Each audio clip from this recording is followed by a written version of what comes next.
নৱশৰণীয়া খেলিব পৰা নোপোৱাৰ লগত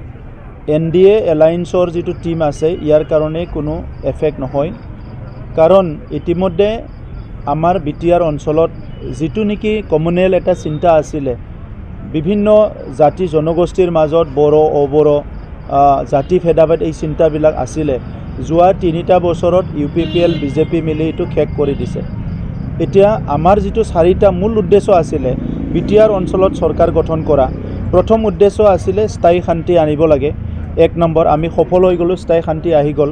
দ্বিতীয় উদ্দেশ্য আছিলে এটা নিৰাপত্তা সকলো পাব লাগে ইয়াতো আমি সফল হৈ গলো 100% নিৰাপত্তা কোনো হত্যা হিংসা নাই তৃতীয় উদ্দেশ্য আছিলে সমন্বয় কৰিব লাগে আজি এই অঞ্চলত 23টাতকৈ অধিক জাতি জনগোষ্ঠী আছে সেই সকলৰ মাজত সমন্বয় কৰিব লাগে গতিকে আজি সমন্বয় এটা আহি গল আৰু ইয়াত আৰু নৱশৰণীয়া ডাঙৰীয়া আগতে নিৰ্বাচন খেলাৰ পৰিৱেশটো আছিলে যে BPFৰ অপশাসন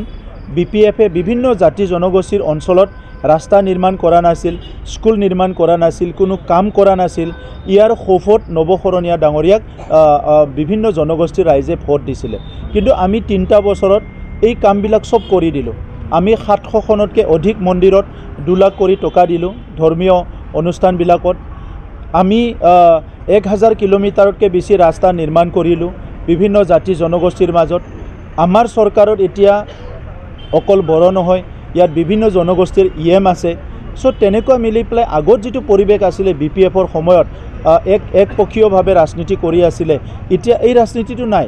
এই কাৰণে আজি সেই এজেন্ডা সেই ইস্যু সেই সময়ৰ ইস্যুটো এতিয়া নাই গতিকে নৱশৰণীয়া ডাঙৰীয়া হাইকোৰ্টৰ যেটো সিদ্ধান্ত সেই মতে যদি নিৰ্বাচন খেলিব নোৱাৰে তেনেহলে ইয়াত একো ক্ষতি নহয় কাৰণ এইখিনি যেটো ফিল্ড আছিলে এইখিনি এৰিয়া আছিলে BJPয়ে অলৰেডি কভাৰ কৰিছে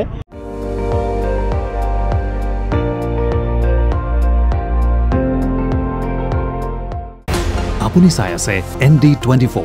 সৰ্বশ্ৰেষ্ঠ নহয় সৰ্বোত্তমৰ দৌৰ